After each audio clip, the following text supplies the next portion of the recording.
ഒരു ചീഞ്ചട്ടി എടുക്കുക. അതിലേക്ക് നമ്മൾ അരിനെല്ലിക്കയാണ് ഇട്ട് കൊടുക്കണേ കേട്ടോ. അരിനെല്ലിക്ക ഇട്ട് കൊടുത്തു. നല്ല കഴുകി വൃത്തിയാക്കി അരിനെല്ലിക്കയാണ്, കുരുവോട് കൂടിയിട്ടാണ് ഇട്ട് കൊടുക്കണേ കേട്ടോ. പിന്നെ അതിലേക്ക് നികത്തിന് വെള്ളം ഒഴിച്ച് കൊടുക്കുക. കുറച്ചും കൂടി വെള്ളം ഒഴിക്കണം കേട്ടോ, നികന്ന് കിടക്കണം, ഒന്ന് വേവണം അത്. പിന്നെ അതിലേക്ക് നമ്മൾ ചെറുതായി അരിഞ്ഞ് നമ്മുടെ കാന്താരി ഇട്ട് കൊടുത്തിട്ടുണ്ട്. വെള്ള കാന്താരിയാണ്. കുറച്ച് ഉപ്പ് ഇട്ട് കൊടുത്തിട്ടുണ്ട്. ഇനി ഇതെല്ലാം ഒന്ന് തിളച്ച് ഒന്ന് വെന്ത് വരണം കേട്ടോ. ഈ പച്ചമുളകും അരിനെല്ലിക്കയൊക്കെ നന്നായി വെന്ത് വരണം. വെള്ളം വറ്റും ചെയ്യണം. അപ്പോൾ കുറച്ച് നേരം ഒന്ന് വെയിറ്റ് ചെയ്യാം. അരിനെല്ലിക്കയുടെ കളറൊക്കെ മാറി വെന്ത് വന്നിട്ടുണ്ട്. കുറച്ച് വെള്ളം ഉണ്ട് കേട്ടോ ഇതിൽ. അപ്പം നമ്മളിതിലേക്ക് എന്ത് ചെയ്യാം, ഒരു നുള്ളു ഉപ്പ് ഇപ്പോഴാണ് ചേർത്ത് കൊടുക്കണേ കേട്ടോ. പിന്നെ ഇതിലേക്ക് ഒന്നും കൂടി ഒന്ന് വറ്റി വന്നതിന് ശേഷം ഒന്നും കൂടി ഒന്ന് കളറ് മാറിയിട്ടുണ്ട്. ഇതിലേക്കൊരു 2 സ്പൂൺ പഞ്ചസാര ഒന്ന് ആഡ് ചെയ്യാം കേട്ടോ. എന്നിട്ടൊന്ന് മിക്സ് ചെയ്യുക. എന്നിട്ട് നമ്മുടെ മക്കളുണ്ടല്ലോ, കൊച്ചുമക്കൾ, അവർക്ക് സ്വീറ്റായിട്ട് കഴിക്കാൻ തോന്നുമ്പോൾ ഇത് കൊടുക്കുക. അതായത് ചെറിയൊരു മധുരം, ചെറിയൊരു എരിവും അതുപോലെ ഉപ്പൊക്കെ ആയിട്ട് ഒരുപാട് ഇഷ്ടമാവണ ഒരു ഐറ്റമാണ് കേട്ടോ.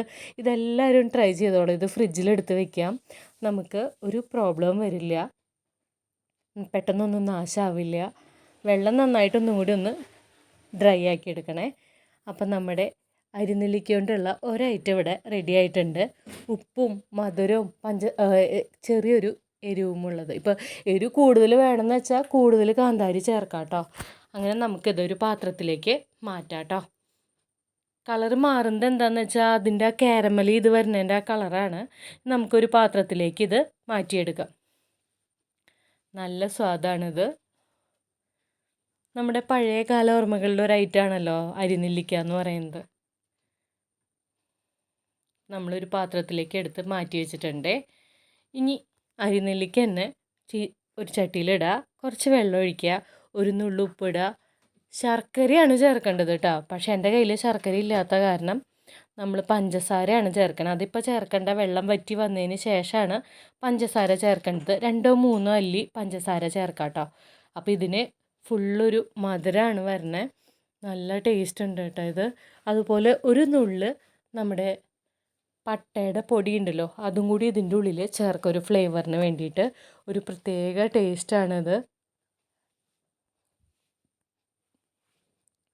ഇതുപോലെ ഒന്ന് കാരമൽ ചെയ്തെടുക്കണം കേട്ടോ. ഒരു ബ്ലാക്ക് കളറാവും. അപ്പോൾ കഴിക്കുമ്പോൾ നമ്മുടെ പണ്ടത്തെ പുളിമിഠായി ഇല്ലേ, അതിൻ്റെ ഒരു ടേസ്റ്റാണ് ഇതിന് വരുന്നത്. ആ ചെറിയൊരു പുളിയും മധുരവും ഒക്കെ ആയിട്ട് ഇതും കുട്ടികൾക്ക് ഒരുപാട് ഇഷ്ടമാവും. അപ്പോൾ ഇത് 2 ഐറ്റമാണ് ഞാൻ അരിനെല്ലിക്ക കൊണ്ട് ഉണ്ടാക്കണേ.